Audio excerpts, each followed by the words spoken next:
Jacked Up Review Show. It's a Jacked Up Review Show. Jacked Up Review Show. It's a Jacked Up Review Show.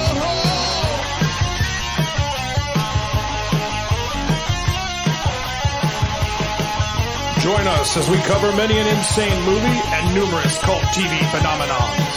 Are you ready to get jacked up? Are you with us? Then listen on. Listener discretion is advised. It's a Jacked Up Review Show. It's a Jacked Up Review Show. Jacked Up Review Show.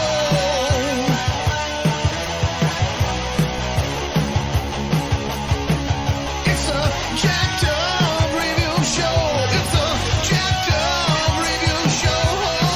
Jacked Up Review Show.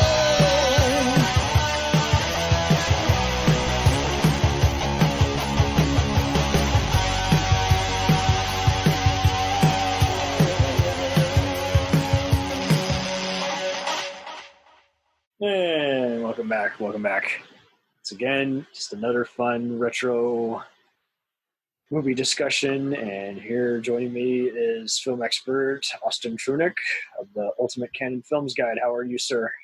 I'm very good. Thank you. Thank you for having me. Anytime. It's a long time coming. We planned this about a month and a half in advance. Went at it. I just said, well, who else than the guy who's been doing all kinds of B movie breakdowns. And so, what got you into movies in general? Just start this off. Oh man, if we want to go back to the Was earliest it part of goofy my movies like this, or just in general?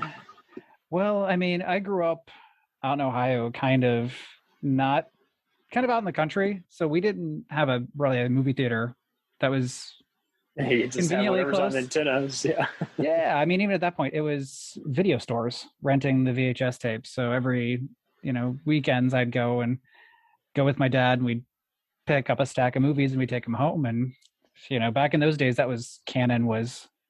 It seemed like every other movie on the video shelf had a little Canon logo on it. But yeah, so I got to watch a lot of these movies with my dad when I was young, particularly, I guess, action films like their Chuck Norris and some of the Dudikoff movies, Shokasugi, stuff like that.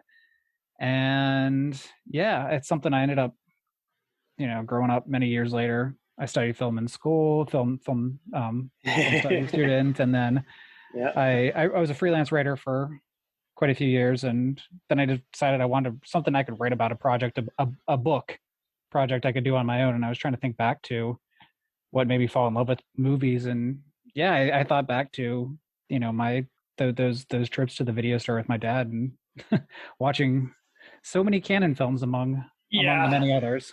Okay, nice.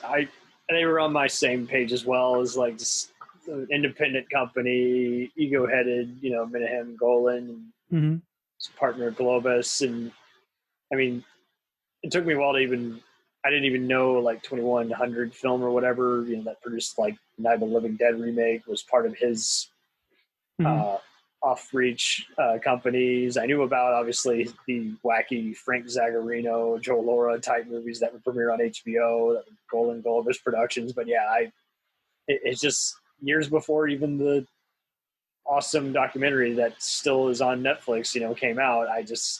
Longest time, I just knew him as just this infamous company, which everyone was obsessed with, and yet no one really had anything nice to say about. And yet you were gonna watch one of them anyway, one way or the other, just because Warner Brothers and De Laurentiis and MGM just had the distribution rights to them later after the fact, just because of the Death Wish movies and, like you say, Chuck Norris movies and every other Stallone, film, and it's American Ninja. Obviously, I can't think of any martial artist pal of mine who hasn't seen something from Michael Dudikoff. It's just, Right. It's just, and even movies that you forget are related, that like Cobra by Stallone, or just so many other ones. Like, those were by them, even if they downplay it. Yeah, people ask me how how many movies Canon made, and it's so hard to answer that question because it depends on how deep you want to go. You look at just the films that they picked up for distribution. They own the rights. I have catalogs from, it's like the 1983 catalog is something like 400 movies, and that's before they were cranking out dozens of films themselves every year, which is just everyone got in one way or the other. It was like, if you didn't even watch any of these action movies, then you probably still saw one of their wacky horror films like Texas Chainsaw 2 or Life Force, or you saw the Breakin' movies. You know, Electric Boogaloo is often, part 2, is often referenced. So the default sequel title, fill-in title. Yeah. They did a little bit of everything, and it's just wild to think. Like every genre you could imagine. What didn't they touch? Find a movie.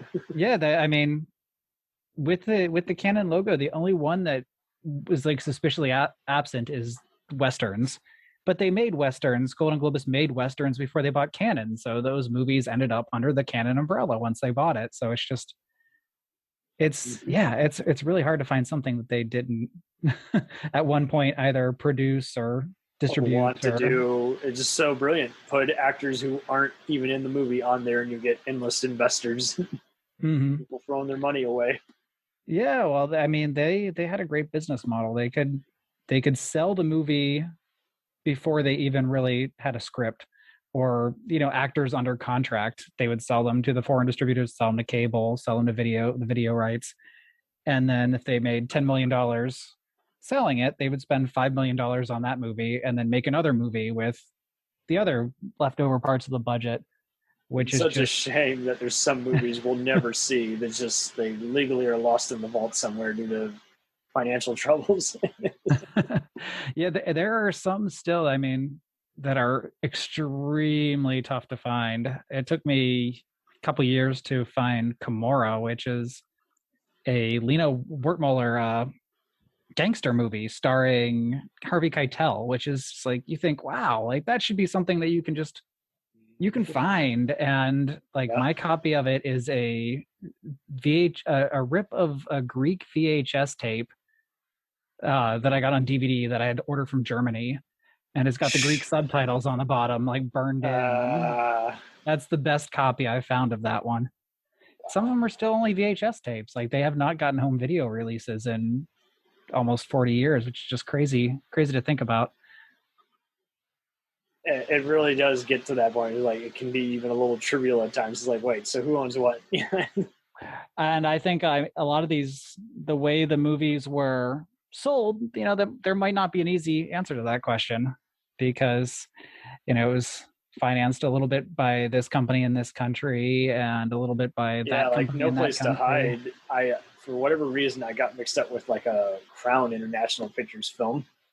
Oh, yeah, it's easy to forget that some of these, and I mean, they just had so many other companies too. That there was Canon, but Golan-Globus also had, as you mentioned, 21st Century Film Productions, and they had Global Pictures in the early 90s was Globus's company when he was on the outs with Canon. And even Van Damme, like he literally would not be a thing had he not been part of that.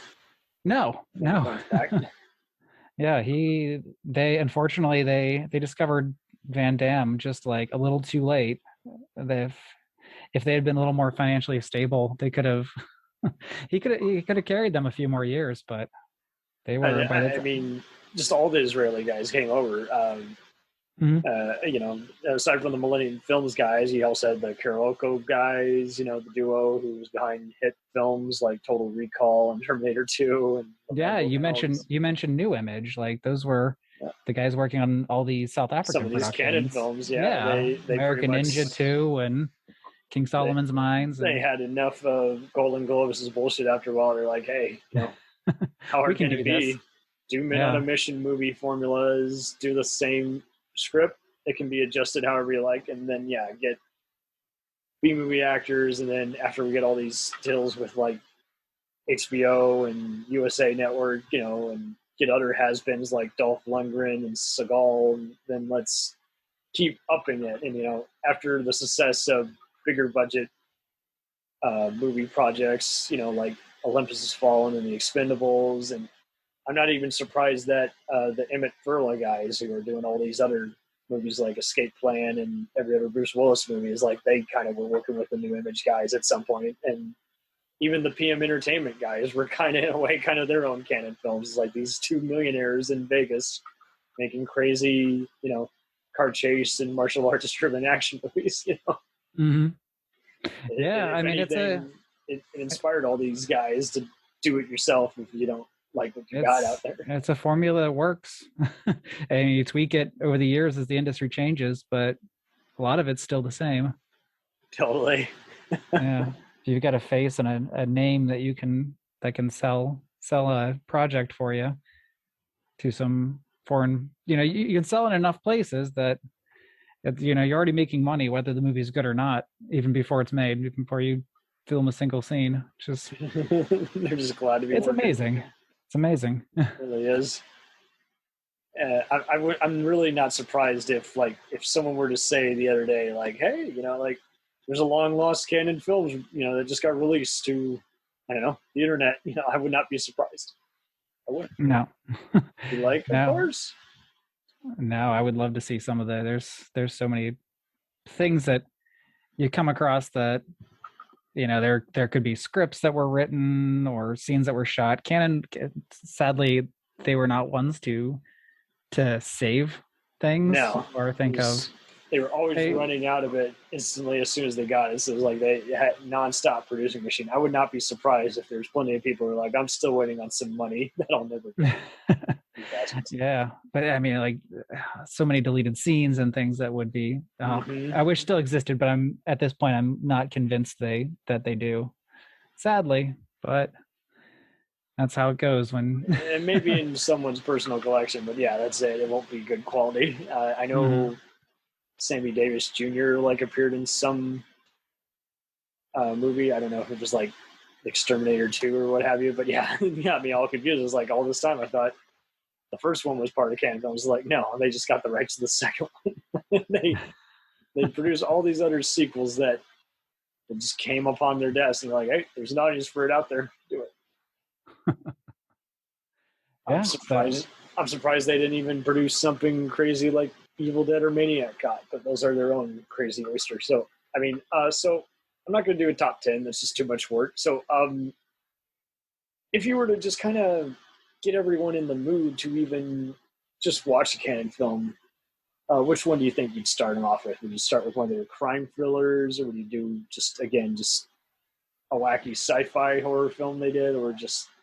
So this is going to be the easiest one I can throw out there all night, but Revenge of the Ninja is, I think, kind of kind of a perfect encapsulation of everything that canon was, because it's a really solid action film. There's some great stunt work. Sho Kosugi does some cool, it's all this cool ninja weapons. It's fast paced. There's never any downtime. And then on the other side, it's ridiculous. You've got a granny who does backflips. You've got Sho Kosugi's son beating the crap out of other kids on the playground. You've got a gang that hangs out on a playground that dresses like the village people that Sho Kosugi has to fight at some point. And it's the perfect combination between being a great action movie and also being a very silly movie. So I feel like if somebody wants to sit down and watch, if you had a crowd of people, if I was trying to please a crowd, yeah, I'm like, they want something. Some of the people want a real action movie that fits the bill. Some of them just want a silly B movie. It fits the bill there too. It kind of straddles both sides of what. Do you want an exploitation movie, or do you want a legit Bruce Lee movie, or do you just want something ape shit? Let's just go with ape shit for now. Yeah, it's both. It fits both sides of the spectrum. It really spans the whole thing. So Revenge of the Ninja is a personal favorite of mine in the canon catalog. So that's a very easy one. What are you picking for your crowd of canon virgins sitting in your movie theater? If we're going with a projector. If we're going with a regular kind of movie that's kind of easily agreeable, I'm probably going to go with Runaway Train. It's just an amazing movie anyway. It has business being distributed by this infamous company, and here it is. And I mean, Street Yeah. Smart is good in its own right. You know, Morgan Freeman Yeah. is a villain and has got an Oscar nom, and a Those are fun both- kind of corruption cover-up kind of movie. And Both Golan-Globus productions. totally, That's some. Yeah, they managed to slip in like quite a few that are really it's, they left people him are like, alone. And, yeah, they think those are canon movies. You think of Barfly as another example. it's so true. Barfly, I keep forgetting. It's like that's Mickey Rourke, like, powerful performance. Yeah, they had Love Streams, John Cassavetes' swan song, and totally. that's just that film's in the Criterion Collection. Like, you can't say there's not any canon movies in this, like this of all this, movies to be remastered Right. on Blu-ray. And like you say, I mean, the ninja movies are a good way to just kind of get everyone in the mode. But I mean, so I mean, even if you had to, I guess with Van Damme, would you bother with Bloodsport, or would you go with the apeshit crazy mess that is Cyborg? oh, I would various guess director's cuts. Bloodsport's up there. I mean, that's just an all around great. Because for, they like, thought it was going to martial arts tournament suck. fighting. They did. They sat on it for They years. thought it was going to and- be direct to video, and then eventually just leave them alone, let them complete the movie. And Van Damme's Yeah. never been better. You know, just Yeah, like, I mean, yeah. he Van Damme hung out. arguably has, but I mean, he was the most mature. He just let the movie do the talking and the right kind of editing Yeah, behind the scenes. He went into the Canon offices and sat in their editing booths with one of their house editors and just recut the thing, you know, night after night after night. You got to give him credit for that. He did the same thing with Cyborg. So you consider what Cyborg looks like now, and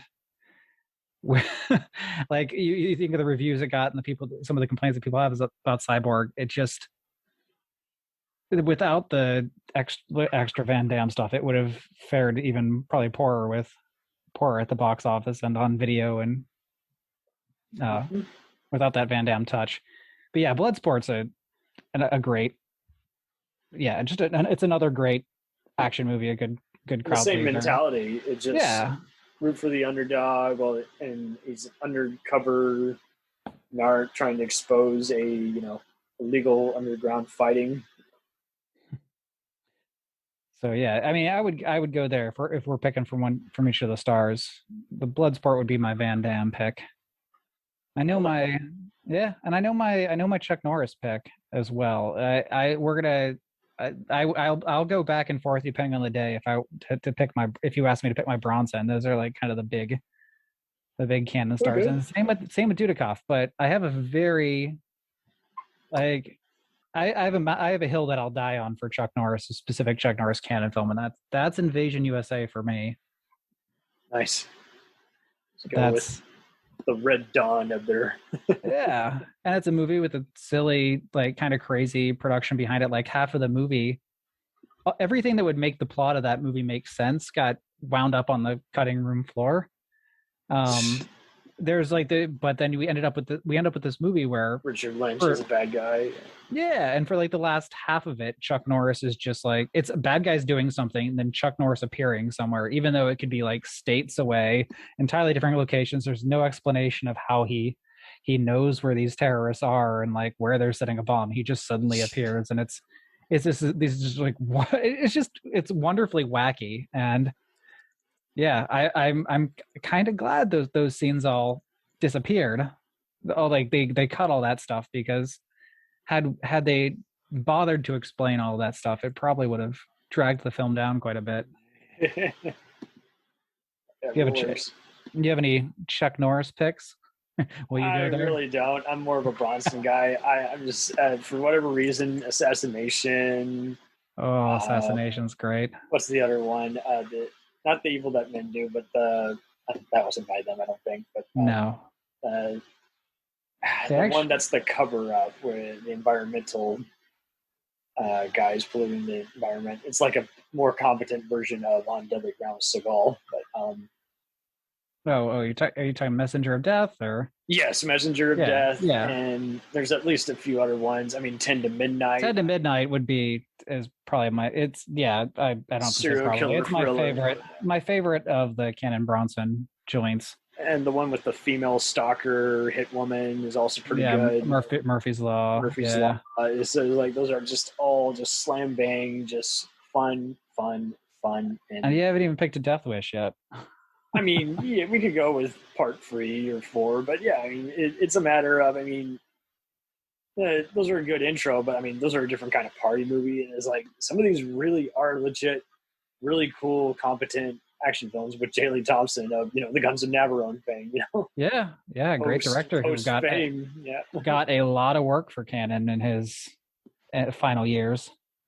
You're at that point, and I mean, there's all these other ones that sneak in that don't really get talked about much, and you're like, these aren't bad. They're not offensive, and they're not like Cyborg or some of the ninja movies where it's like, yeah, maybe this went on a little too long for its own good, Or it's that was one of I think the great creative choices that was enforced at Canada is Minach and Golan hated movies that were more than 95 minutes. He didn't hate them, but the whole reasoning like Roger was Corman, the whole right. film, If it's under 95 minutes, like you do the math, and I guess you can squeeze an extra screening on every day, which equals more money. Predicting success when you can just let it be its own deal. But I mean, a lot of these movies, they're just perfect at 90 minutes and change. There aren't many Canon movies that are that length that I think should be longer. I'll say that. Yeah, why would you want them to be? And I mean, there's parts of the first Missing in Action where it's like, yeah, that goes on forever. And then like part 3, it's Speedy Gonzales, and it's coming out in like the middle of the 90s. I don't know did that even go to theaters? I think it was. Braddock Missing Action 3 was 88. Yeah, that played in theaters. Right. The Delta Force series. Delta Force is the one that it's the long Chuck Norris movie that they made, and that's another one. Trying to be an airport as many Oscar winners as they squeeze onto that plane at the beginning. I would choose Invasion USA over Delta Force just because it spends too much time on the plane before. And part 2 is more of a Drago movie, but you got to get through it. Even there, like some boring moments in between the outrageous fight scenes. Oh yeah, John P. Ryan is wonderful in that one. John P. Ryan's, I mean, he's another guy that worked for Canon and brightened every Canon movie he was cast in. Mm-hmm. Between Death Wish 4, Delta Force 2, Runaway Train. Death Wish becomes a who's who before they were famous. It's Fishburne, then you got Troy from Star Trek, and a bunch of other guys. And Alex Winter at number 3. Alex Winter, Ed Lauder. Jeff Goldblum in the first one. There you go. That's before they even owned it, but and then but I mean, Death Wish. If you wanted to be, you wanted to be somebody in Hollywood, just play a thug in a Death Wish movie and then wait 10 years. Mm-hmm. That seems to be the formula for success. Funny how it goes. But I mean, so if we're looking at the Bronsons, that was a very mutually beneficial relationship for both sides of that equation. But 10 to Midnight is my favorite of the Cannon Bronson movies. It's just when it turns to a slasher at the end, and it tries to be a borderline respectable mystery, and then near the end it kind of goes all exploitation. It's like, Jesus, you're working for kind of the Roger Corman effect. It's like, why do you want to see chicks naked when they're about to be killed or But it's that one I always enjoy. And I mean, there's so many other people coming in when they start doing direct-to-video stuff, like Platoon Leader is basically Missing in Action movie only with Dudikoff. Mm-hmm. Chuck's brother directing. You got The Human Shield also with him, and then you got 50-50. Again, which is Peter Weller and Robert Hayes deciding to just take out the trash in a South American country. You got David Carradine's Behind Enemy Lines in the 80s, which is just, again, another Rambo clone. And then The Fourth War, of all people, you got John Frankenheimer, and then Jeff Speakman tries to follow up The Perfect Weapon. All these years we wondered why his career never took off. It's because he had a terrible agent asking for too much money and screwing over his deals, and that's basically The Perfect Weapon too. And you've got the Hanoi Hilton, you've got Field of Honor. They have so many. Hanoi Hilton is interesting. It's like taking existing material and then again blurring the line between a well-intended prisoner of war drama and an exploitation film. You know? Yeah, there's. You ever see The Ambassador with Robert Mitchum? Oh yeah, that was their second of 3 attempts to make 52 Pickup into a movie. Just crazy. Oh, really? Okay. Yeah, that's why it's got the Elmore Leonard. I mean, I've read part of the book, but I didn't read this.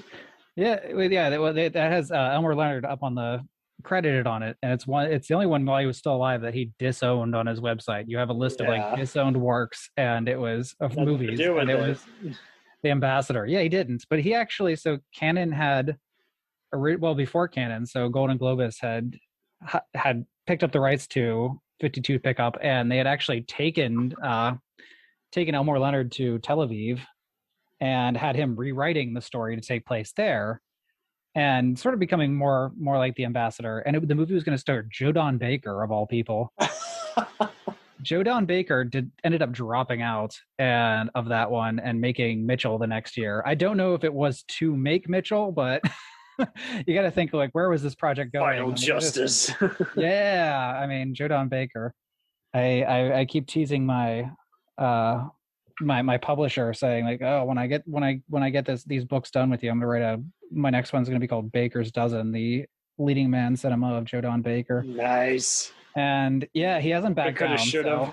I might. I want to interview him so bad, but I think he's just long retired. He'd be hard. You'd have to know someone who knows someone who knows someone who actually does know him. You know? His whittling is, whittling some sticks up on the side of a mountain, enjoying life. I imagine he's got a big giant like bucket cowboy hat on and a can of cheap beer. That's open next to him. I'd probably think too much. Like I probably wondered too much of my life spending it thinking about like what Joe Don Baker is doing right now. I know the Mystery Science Theater people fear him. Yeah, I think they definitely were scared of that guy. But yeah, 52 Pickup. The Joe Don Baker version failed. They ended up making it, redoing it as The Ambassador, kind of without Elmore Leonard's full consent. Still wound up with his name on it, and then they would turn around and shot 52 Pickup when John Frankenheimer read the book. Comes on. Yeah, for John Frankenheimer reads the book, decides like, oh shoot, I'd love to turn this into a movie. Who has the rights? And he's like, wait, Cannon has it. And Cannon's like, you can make it for us. We adapted it, just months ago. It was in theaters, but you can come in and make your version. So yeah, Cannon released the 2 movies based on the same source material within 2 years, which is just, that's so Cannon. Such crazy.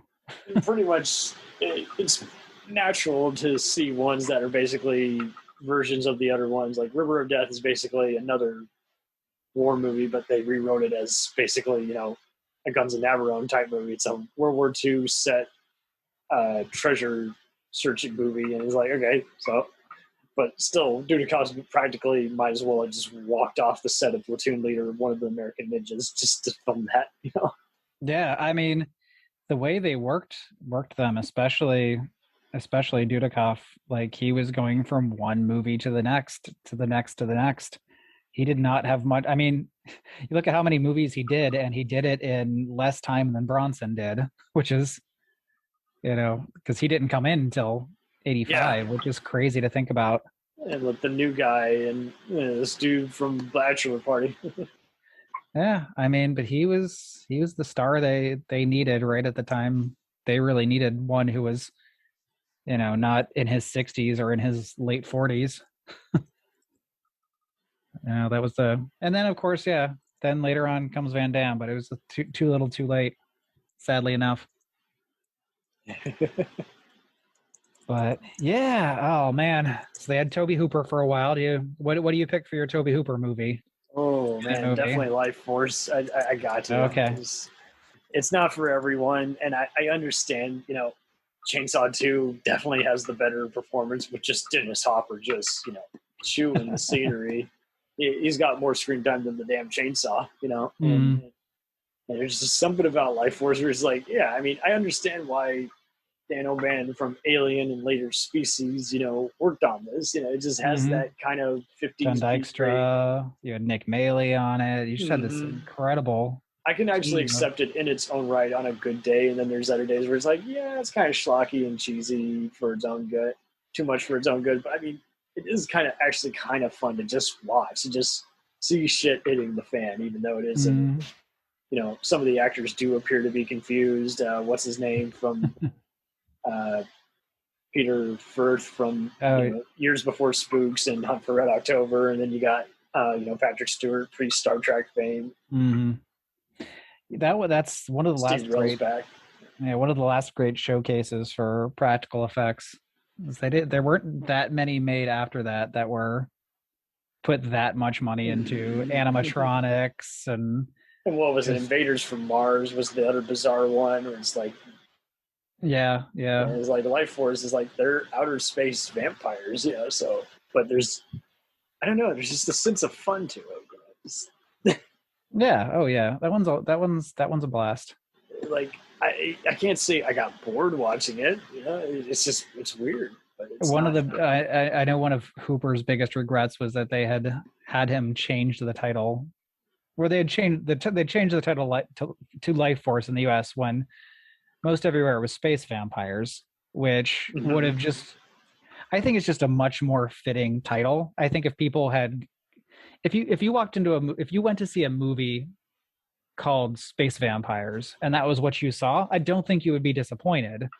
But if you see a movie called Life Force, I don't know, it just has this much more stuffy, I guess, higher. I mean, you kind of just can't win on the title one way or the other. But it's going to be wild. Space Vampires is this wonderfully goofy, silly sci-fi title, and it sounds like a William Castle movie or something. And I think that would really fits the film a lot better.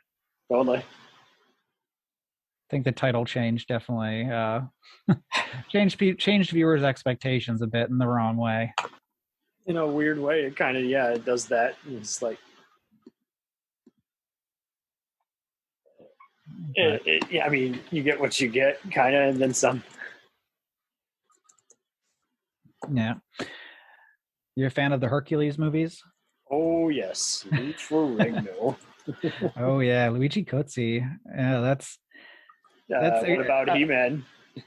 He-Man? Hercules logic trying to adapt, loosely. Yeah. I mean, before we had Hellraiser, Hell on Earth, we got freaking He-Man on Earth, but just call it Masters of the Universe.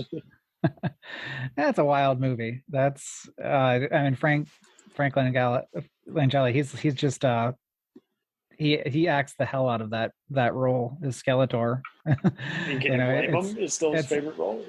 Yeah, it's something that could have easily been a paycheck role for 99% of actors. And he could have easily been the type, much like on that stupid Christopherson film we mentioned, is like where, oh, don't you ever dare ask me about that. I was like, no, I'm proud to talk about it. Yeah, and he acts. He does the role like he's doing Shakespeare in Oxford. It's incredible. And yeah, like they let him really drive the movie, which is smart because the Earth stuff, not all of it comes together that well. Yeah, so, you got a lot of the actors from Willow basically appearing in it, and you're like, really, just not ready. And Dolph a little frustrated that everyone's not really taking this as seriously before he learned, okay, learn the tone of the movie. Don't bring the same kind of performance to every kind of movie. It doesn't merit it. This is camp. This is a silly version of Lord of the Rings. Just go for it. Yeah. Another one, going back to your very first question, of something I would, if I were to have a room full of people and not exactly knowing their tastes and trying to cast a wide net for stuff I think they might enjoy, Over the Top is another crowd pleaser. Oh yeah, I feel there's a great riff tracks for it too. But yeah, it's just a one of a kind. It's like, take the director and star of Rocky and practically do the same thing, and then just don't go make a whole different kind of awkward tone. Yeah, that's a wonderfully. I mean, it's the world's only truck driving, arm wrestling, father son road trip adventure. Do you think we would have even had a market for something like Roadhouse 2 years later? You get a feeling that people were even looking at these movies and trying to get that same kind of just in theaters briefly and home video circuit. I don't want to think. I don't want to believe there's any parallel universes out there where there's not a Roadhouse movie. Right. I that's just one of those things against, like, across every reality and timeline. There's always Roadhouse. That's the one consistent thing that ties all of our universes together. Totally. But yeah, well, who have we not covered? I mean, we talked a little bit about Dudikoff. Like, can you pick an American Ninja? It's a good question. I talked with Kelly McClung, who has two different roles in part 4. Yeah. I think part 4 is kind of the more impressive production, but yeah, part 1 just has just more kick-ass. Just, it's amazing how more simplified and outrageous with the one-liners it is, and yet it just feels. I mean, don't get me wrong. There's plenty of audiences for part 2, 3, and even the outrageous part 5. But it's like, I think 1 or 4. I think you're just set for life. You could do a 2-part episode with that. And it's a shame that David Bradley, just doesn't really want to talk about those too much. He's like, really, I'd love to hear stories from you, dude. The only the one thing that 4 is missing is Steve James. That's the only thing that. Yeah, I wish. So young, and wasn't.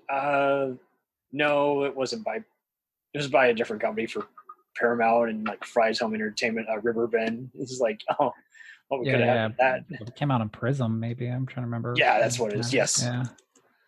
Before they took over the market. Yeah.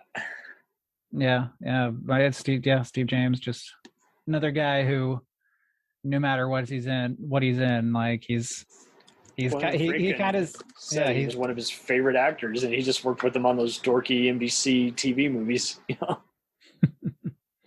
Yeah, he's just. I've been watching Pee-wee's Playhouse with my kids. I got 2 young children, and Steve James shows up on there, and that was just one of those surprise. Really? Of all people, yeah, and he has some interesting guest spots. Yeah, he's like a fireman. He's like the firefighter in like. Wasn't he on the A-Team? I wouldn't be surprised. I don't know, but I wouldn't be surprised. He was a busy working actor for that short time that he graced our screens. Yeah, and what did he pass away from? I always forget. It was cancer. Okay, yeah. Shit. Jeez. Yeah, way too young. It's just early 40s. That sucks. Because he should be. And now we're so used to stopping that before it happens, but yet we're still, everyone's like, oh, it's not as bad. I'm like, still 50s and 60s is still considered young now due to the advancing in technology and medicine. Mm-hmm. Don't wish that on anyone.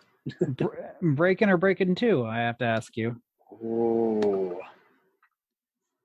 I think Breaking 1 has a better soundtrack, but I think Breaking 2 has some better dancing, so it's a good question. Oh yeah, I mean they both got their plus. Like Breaking still has 1 foot in like grounded in reality. Breaking 2 is just like your crazy, over the top. I mean, you got Boogaloo Shrimp dancing on the ceiling, and you got the cars bouncing. You've got the dead man break. I'm confusing with the scene in the hospital scene, but you got the big all the people break dancing inside the hospital. Like at one point, it's just wild. It's a lot of fun. Second one's a lot of fun. So is the first one. Really. Totally. It's hard to pick. Absolutely. But now that I've mentioned it, The Apple is one of my personal favorites. Special kind of awkward musical, but you can watch it without just being like, I wouldn't mind doing a Rocky Horror double feature with it. This is just its own unusual, crazy vision. Yeah, it's just an excellent like bit of like craziness. Yeah, dystopian, sci-fi, disco, biblical, musical. It's just such a crazy mix of things going on in that film. And I'll argue that some of the songs are pretty damn good. For what they are, sure. Yeah. One of my, and yeah, I guess while we're doing like just like further reaching ones I love, I talk about this all the time. If anybody follows me on like Twitter or Facebook, I am a like ridiculously big Tough Guys Don't Dance fan. I actually, yeah, I spent my 10th wedding anniversary with my wife. We went to Provincetown, and we actually like toured. I like found all like these different locations from the movie, and so yeah, my wife was sweet woman. What a trooper for letting me do that over our anniversary weekend. Mm-hmm. But and just a delightfully weird film. Totally. Oh yeah, but the Apple makes me think of soundtracks. My favorite, probably one of my favorite canon soundtracks is The Last American Virgin. You had some great. And I always, for whatever reason, thought that was a trauma movie for the longest time. It just had that kind of sensibility. I'm sure. Yeah, and I'm sure there's like half. I'm not as well versed in the Trauma catalog, but I'm sure they. I don't think anyone is. Several. Even Lloyd Kaufman has ones he forgot existed. Several different like movies with Virgin in the title. I have to guess. Mm-hmm. But yeah, it's there. I mean, we've tapped up like so many different genres and types of movies. You can't really. That's the beauty of canon is, no matter what you're into, I think you can find something that'll fit your taste. Hopefully, you know it. And that's just it. And anyone to say, "Oh, they never made a good movie," I'm like, no. There's going to be someone who enjoys them in a campy way or just some capacity, Yeah, and there's some of these movies like if you can't sit down and not like smile while watching Breakin' 2, like I don't know if I want to be watching movies with you. You're right. And why go there? Why not just chill? Yeah, but oh man, but yeah, I could continue just like ripping titles, going a little deeper, but okay. there are so many fun ones.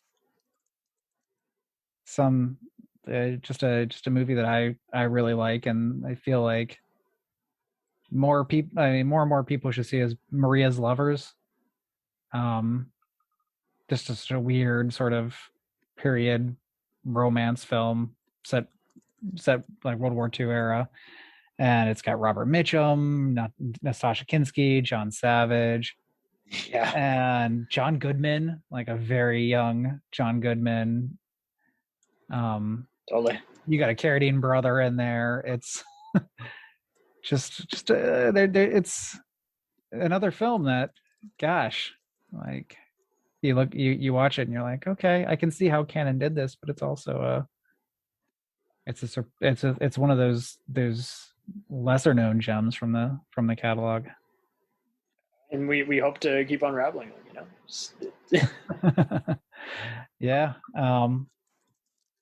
Now we touched on some of the weird fantasy movies. Barbarians is another one. Ruggero Deodato, or I know I'm however we say his name, yeah, but who responsible for some classic video nasty era titles, making another a fantasy film with the Barbarian brothers, everybody's favorite bodybuilding twins from the late 80s. Yeah, and a Richard Lynch as another great villainous turn for Richard Lynch.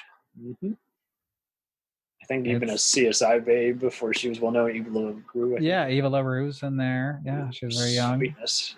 God. Yeah, she I was just it's not canon, but very canon. Non-canon canon. Well, very canon adjacent, but like last night I rewatched Sword and the Sorcerer. Speaking of Richard Lynch with crazy haircuts and insane fantasy films. Mm-hmm. But good example. yeah. Oh boy. Yeah. I'm wearing them out. But yeah, canon. No. I mean, oh god. But yeah, I mean, so I think we're pretty much in an agreement. Is like, if you want something ape shit, go with one of the Norris, Bronson, or Dudikoff movies. If you want something just kind of more laid back, start with Runaway Train or even Bloodsport. Just a more respectable, just giant one that has a giant audience. Even do He-Man. You know, if you just want something you can have on and not be afraid that the kids sell something they shouldn't. You know.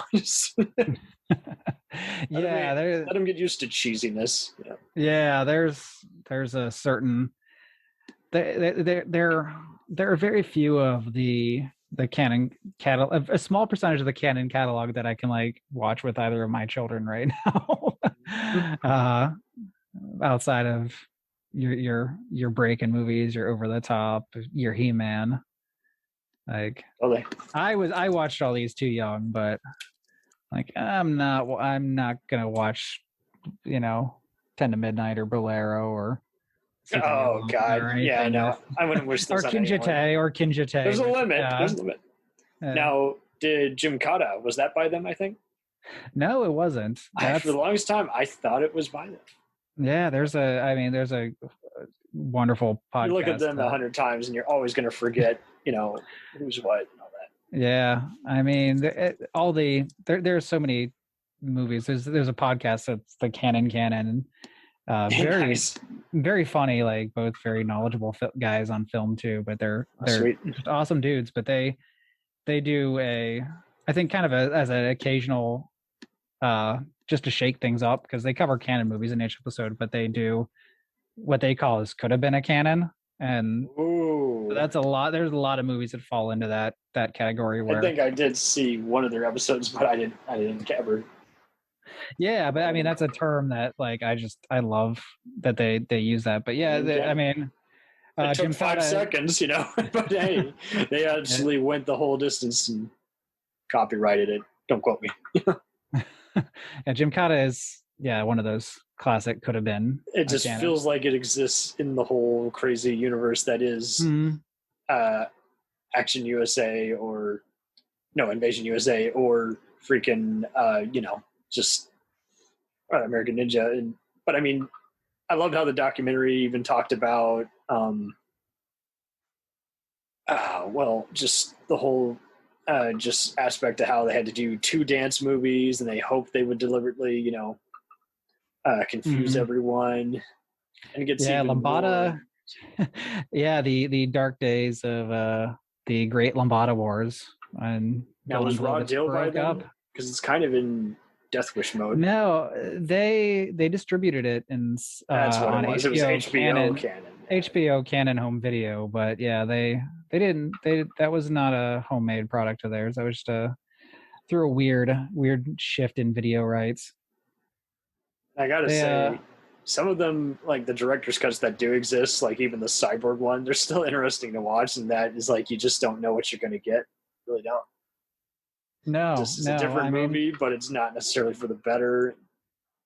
You could say that about really any Albert Pyun film. Like you don't know what you're gonna get there. And even they're their own genre in themselves. I always enjoy, they're always visually exciting, and they always have 10 times the number of ideas that any comparable film would have. Even his earlier ones, better or worse. Yeah. Dangerously Close, and even House of the Long Shadows was basically the Expendables of horror. You got all the Hammer horror guys in a room killing demons. Yeah, they got them together. Like you always see that great picture of Price and Carradine and Cushing and Lee, and people always put the different titles Do you Like think I forget, or for the people- memes, but like people don't realize that. Yeah, that was all thanks to Canon. Do you think they'll start even rediscovering Congetti and a bunch of other crazy ones that Bronson did?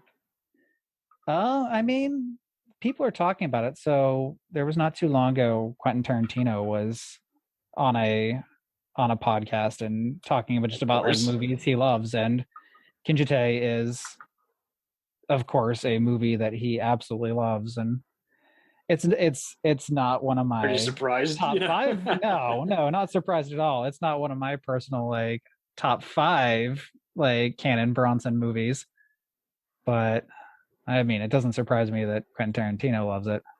Yeah, well, I even mean just looking at even other ones like Young Warriors and Alan Quarterman and King Solomon. It's even more hysterical seeing how there's other ones that they didn't even remotely like advertise. Like, I love, you're talking the Apple, I love the hell out of Hard Rock Zombies. And Yeah, that's not even covered in any documentary. I think they were just distributing it, but it's just a director title, cray. but crazy movie. This is Crazy like, movie. but I feel like without this movie, Adult Swim practically does not exist. It just has that weird, is like everyone's just joking around, and I had so many valid reasons to enjoy it. Like I had people who are just like, "Oh, you can't enjoy it." I'm like, "Yes, you can. Hitler dies. It's more epic than Inglourious Basterds' death," and it's just ape shit crazy. I love the music, even though a lot of people hate the music. I just like, I can't help myself. This is just a crazy ass movie from a bunch of Indian guys who were high on set, and you just don't think about it too hard. I'll take it any day over Zombie Nightmare or any of those other John Mickey Thor movies. I mean, one of the ones that's another personal like is got a great a permanent spot in my heart is Hell Squad. Do you know Hell Squad? The Ken Hartford. Yes, wacky movie, right? So yeah, that's one that like the son of some like diplomat or congressman or something gets kidnapped, and so they, for some reason, the only way the U.S. can save this guy is by training Las Vegas showgirls, strippers, to be commandos and go over to whatever country he's in and save him. And that was a movie that for David A. Pryor, one of those other Deadly Prey guys, to be credited. But yeah, it's by Avenging Force logic. And yeah, that's a movie that God, like that was one of the first VHS tapes I remember buying, and it was like I was young enough like that. Like it was a secondhand copy from a video store, and it would be something that like stayed you get a whole hidden away, and it would go to when I went to sleep, like friends' houses for sleepovers, we'd always throw on Hell Squad. And I feel like it's like a Full Moon or Jim Wynorski kind of shit fest. It's the kind of like, oh man, oh wait for the boom shots, oh wait for the other outrageous lines and the lack of tone, just the avocado women in the jungle or some kind of shit. It's just that kind of crazy. That or like an Andy Sedaris style. Oh film. God, yes! You just keep waiting for someone to get blown up with the most outrageous, non-lethal, But yeah, I mean, there's just, you can't not like it. There's just something just unapologetically dumb about it. You just can't not like it. It's a gem. Oh yeah, they are. It's a shame they didn't have any more franchises, but I mean, they kind of just all got adapted onto it. And I mean, I'm not surprised when I see some people doing box sets of all the movies, and like that, like Death Wish or Chainsaw. I was like, yep. Just you wait, and I'm glad that Sam Furstenberg is such a nice guy, and he keeps kind of the American. He and Yudikoff have embraced the whole American Ninja thing. They still do. They do conventions. They still do documentaries produced down their own backyard, talking about it. It's like, oh yeah, Sam Furstenberg is one of the nicest people I've ever. I've ever. It was a kind of goofy movie that became a drinking game, and he's like, yeah, let's have fun. But he's also like, he didn't take these movies too seriously. He was a very skilled young director, and he knew that what he was making was kind of goofy. He kept working for the New Image guys even afterwards, like Operation Delta Force. But yeah, I mean, he had fun with it. That's something every one of his movies you can tell that there's a love for making movies in there. That's hard.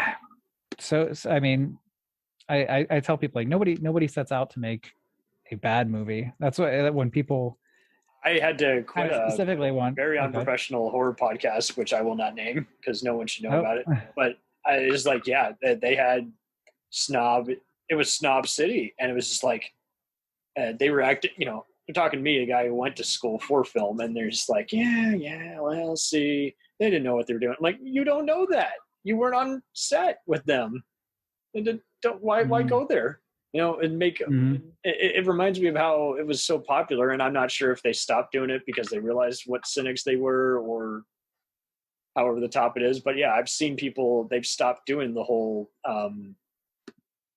just so and so doesn't know what they're making, because it's like, fortunately, they seem to be waking up now and realizing just because they're credited doesn't necessarily mean they're the only person who wrote it. You know, or the director could have easily been fired, but because they started off in Directors Guild rules, you know, it's like the rest of it was directed by the producer. You know, it's just like literally, you know, now. And fortunately enough, there's enough giant productions that are now powerful within the industry, and they keep buying stock in other companies that are out of business, like Universal and Lionsgate are good examples. And it's like, yeah, just about every company has downsized its assets and bought one or the other. And so Canon Films is a perfect example. Is like, it became part of so many different movie libraries because it's just inevitable. It's like, stayed afloat for a while, didn't make ends meet, and then even their fraud skills were out of practice. But I'm now even more surprised how many other movies that, because they just haven't really been all that remastered,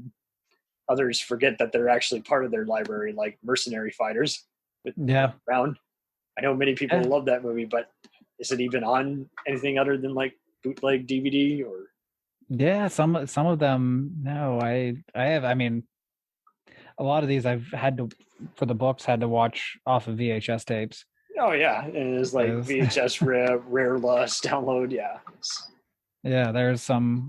I mean, so gosh, like ones that never even got home video releases in the US have been some of the trickier ones to track down. Thank God for, you know, streaming and like YouTube and so many rips and torrents and things like that, because some of these would have never been, you just never would have found otherwise. You just can't find it. And I'm still, like I said, I'm still like, I've still sent like PayPal to like weird German websites to get like shitty like DVD-R rips of like movies with burnt in Greek subtitles just so I could watch them. And it's what we do for our love of enjoyment.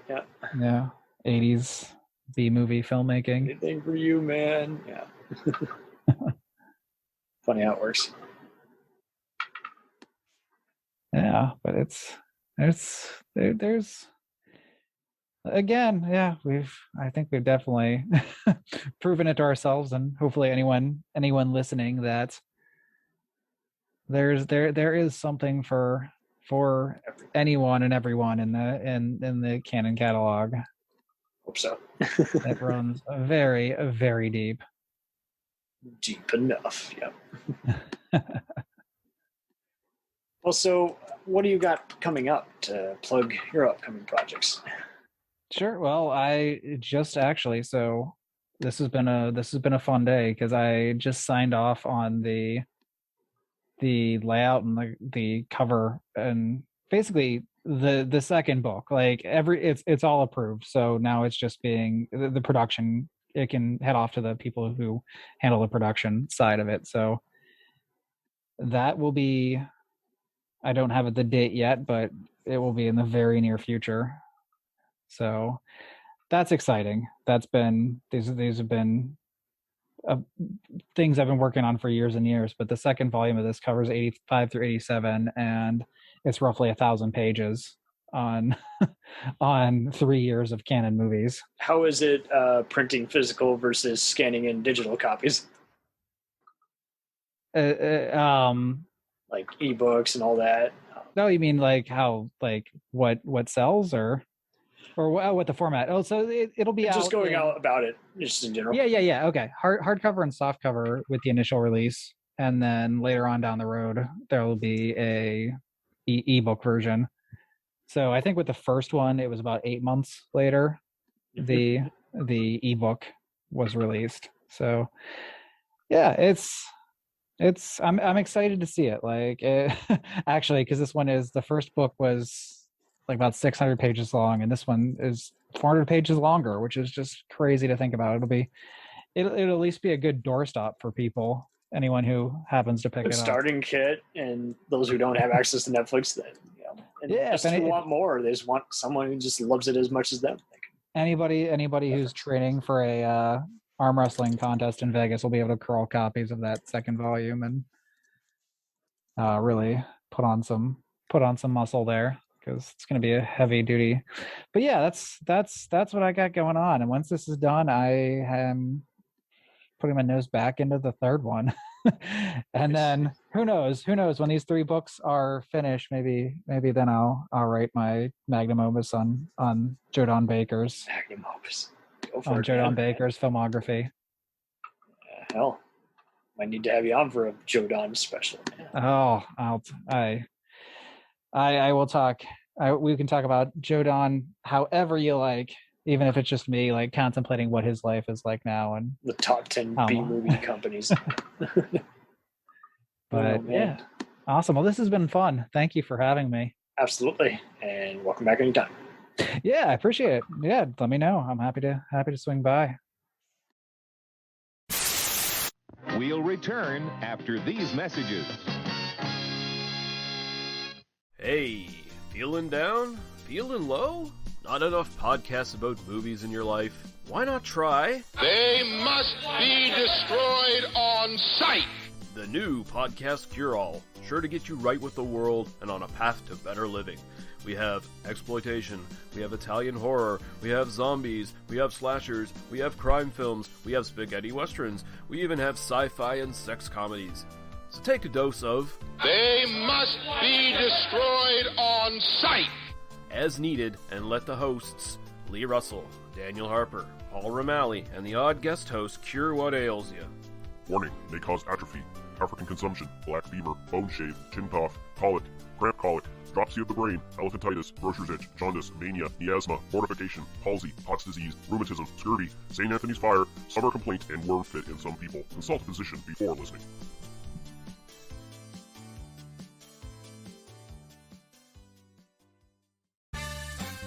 Did you ever see a film at such a young age it left you traumatized with cinematic wounds? Necrophilia.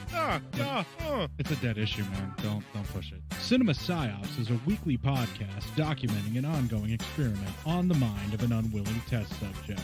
No one should have to watch this movie. Oh, no one should have to watch this? No one should have to watch this movie. Surprisingly, it's not a topic that a lot of people really want to tackle. I'm shocked, prudes. I know, really. Right? It's the next sexual frontier that no one wants to explore. I am, in the most sincerest of senses, disappointed in you. It takes a powerful goddess like Connie, jam her arm down the monster's throat and kill it. Oh, I'm still tripping out over that. Even as a kid, I was like, I gotta find a girl like that. Every week, I get a new look of disappointment that I never thought I could get out of her. Unimaginable. At 12 years old, you should not be watching this movie. Obviously. At 13, you should not be. 14, you shouldn't be. I'm not entirely sure even 17-year-olds should be watching this. Just because you're offended by something doesn't mean that you have the right to demand that it doesn't exist. Watching this film again, I had all of this like little nerd glee with everything that kept little history all popping up absolutely. at you. So I totally loved this film. Hey, I know why you couldn't see that. It's because your brain's warped from watching this shit at 12 years old. Yeah, this is a rough movie. I told you ahead of time when we were getting ready to do it that it was. How did you watch this shit at 12? Because physical wounds heal, cinematic ones don't. Listen to Cinema Psyops. Hey everybody, I'm Corey. And I'm Zach, and we're the hosts of Podcasting After Dark, a cast dedicated to late-night horror and sci-fi of the 80s and 90s, often found on HBO and Cinemax. You know, the movies your parents didn't want you watching as a kid. You can find us every other week on Apple Podcasts, Spotify, Podbean, and Stitcher. This is what you want. This is what you get. Greetings, friends. My name is Dean Legiro, and I'm the host of the 3324 podcast. I invite you to join me and my lifelong friend Eric Huber to come with us as we discuss the music and movies that shaped our life. Each week, we'll pick an album or film that we really connect to, and not only give you some great info and trivia, but also discuss, debate, and celebrate what it means to us and the journey it took us on. We also look forward to hearing from you and giving us some of your picks for us to check out and discuss. I think it'll be a really fun experience, so come along with us for the ride. You can find us on your favorite podcast provider and at 3324.buzzsprout.com. Thanks for your time, and welcome to the 3324 family. It's time, let's check our cue, baby. Pair it with a couple brews, baby. We love good movies. We love the bad ones too. So we watch them all and pass their lessons on to you. Oh yeah.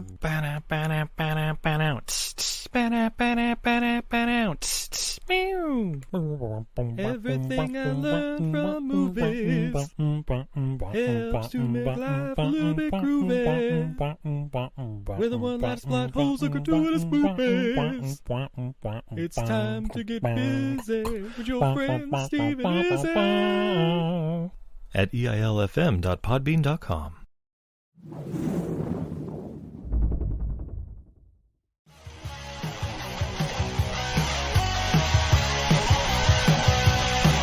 Follow us on the web on Facebook, Twitter, and Instagram. The podcast is available on Podbean, Spotify, iHeartRadio, Anchor, Apple, and anywhere else podcasts are available. Feel free to review our show and leave comments on any of those sites. Thanks a million for listening. It's a jacked up